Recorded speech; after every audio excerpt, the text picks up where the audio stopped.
Сказать вот эти именно строки из этого стихотворения под названием «Приговор». Мне, знаете, вот эти именно слова, вот эти слова, всю жизнь помогают жить, понимаете, жить. И именно эти строки из этого стихотворения «Приговор» я еще увидела и услышала впервые. Впервые, когда я еще работала в старой библиотеке, работала вместе с моей наставницей Фания Абдулловной Исрафиловой. И вот знаете, она, там то ли было столетие, то ли что, наверное, было юбилей Ахматовой, да, и вот Фания Абдулловна вот проводила мероприятие, вот, то есть провела мероприятие, посвященное столетию, она что. И вот она читала вот это стихи, вот это стихотворение, она читала «Приговор», именно в книге, конечно, из этого стихотворения, знаете. Вот, у меня сегодня много дела, надо память до конца убить, надо, чтобы душа окаменела, надо снова научиться жить. Снова и снова вот эти строки я всю жизнь повторяла. И повторяю до сих пор. Потому что вот именно эти строки из моего любимого стихотворения «Приговор», моей любимой поэтессы Анны Ахматовой, знаете, вот как вот мне вот каждый случай девизом, понимаете, вот девизом в моей вот такой, скажем, нелегкой, но творческой жизни. Понимаете, вот у каждого своя судьба, у каждого своя жизнь, да, и у каждого вот есть вот трудности в жизни, понимаете, трудности, невзгоды бывают. И вот Анна Ахматова из тех женщин, которые вот стойко переносила вот удары и невзгоды своей нелегкой, трудной судьбы жизни. Она вот никогда вот, не подвергалась вот ничему, понимаете, вот душа такая вот от Бога дана, крылатая, во-первых, стойкая такая душа, все такое. И вся ее судьба, вся ее творчество именно отражено в ее творчестве, так ведь. И вот тогда я лет 30, когда только начинала свою творческую жизнь, то еще старые ранние библиотеки, ребята, вот услышала вот эти строки, и вот мне вот до сих пор вот эти строки помогают жить, мои дорогие, понимаете? Конечно. А вот я искала, вот не нашла, но это, ладно, не важно. И вот еще много стихотворений, когда я узнала от Фании Абдулловны, такие стихотворения, вот такие строки я узнала, вот она когда проводила мероприятие, вот такие мудрые такие строки из ее стихотворения, который называется, она без названия, просто такие строки. Послушайте, мои дорогие. Я научилась просто, мудро жить, смотреть на небо и молиться Богу. И долго перед вечером бродить, чтоб утолить ненужную тревогу. Когда шуршат во враге лопухи и никнет гроздь рябины желто-красной, слагаю я веселые стихи о жизни тленной и прекрасной. Я возвращаюсь.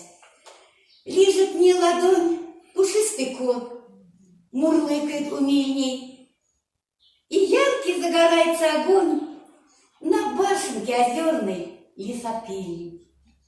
Лишь изредка прорезывает тишь крик аиста, слетевшего на крышу, и если в дверь мою ты постучишь, мне кажется, я даже не услышу.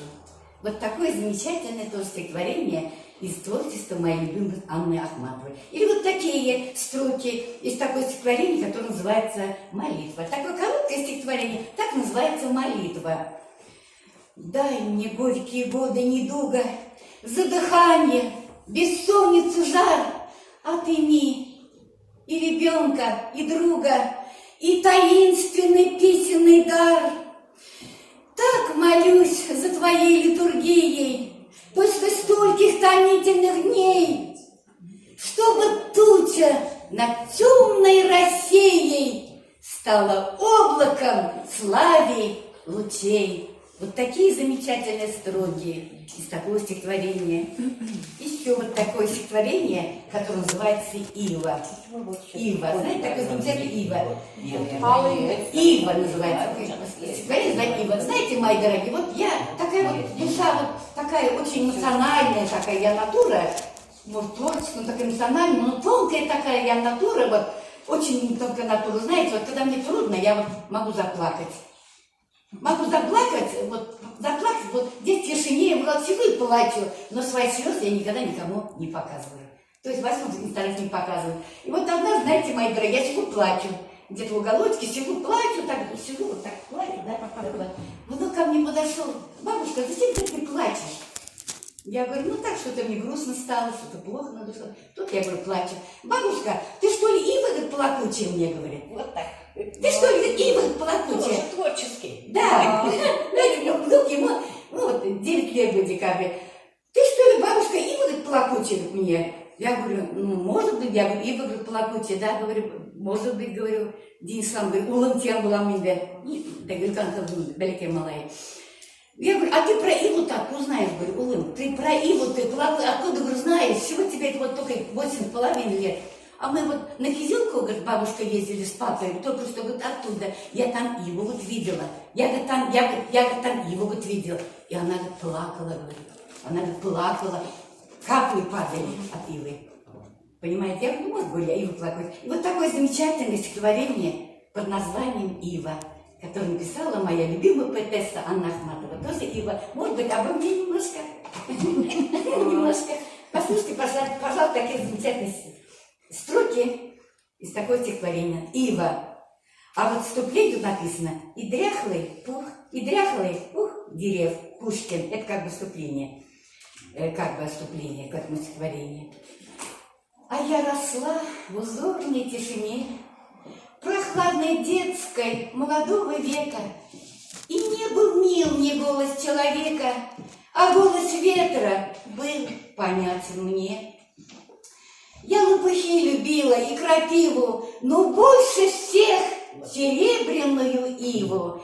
Иву, у нее серебряная как бы коса, вот коса, и там как бы серебристый белый, да, и вот оттуда всегда падает капли росы, что ли, как бы она плачет, понимаете? Но больше всех серебряной ивы. И благодарная она жила самую всю жизнь плакучими ветвями, бессонницу овеяла с нами. И странно, я ее пережила. Там пень торчит, чужими голосами, другие ивы что-то говорят. Под нашими, под теми небесами. И я молчу. Как будто и я молчу, как будто умер брат. Ленинград, 18 января 1940 года. Написал это стихотворение буквально перед войной, мои дорогие. И хочу закончить свое стихотворение. Так, реликвия, пожалуйста. Я нашел приговор.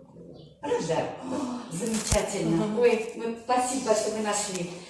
Замечательно. Ну ладно, реквием я читать не буду тогда. Просто закончу тогда свое выступление и начала этими строками из моего любимого приговора и закончу теми же словами из стихотворения, которые называют приговор. Спасибо, ребята. И упало каменное слово на мою еще живую грудь. Ничего, ведь я была готова, справлюсь с этим как-нибудь. У меня сегодня много дела. Надо память до конца убить. Надо, чтоб душа окаменела. Надо снова научиться жить. Повторяю я снова и снова. А не то горят и шелест лета, словно праздник за моим окном. Я давно предчувствовала этот светлый день и опустелый дом. Спасибо за внимание.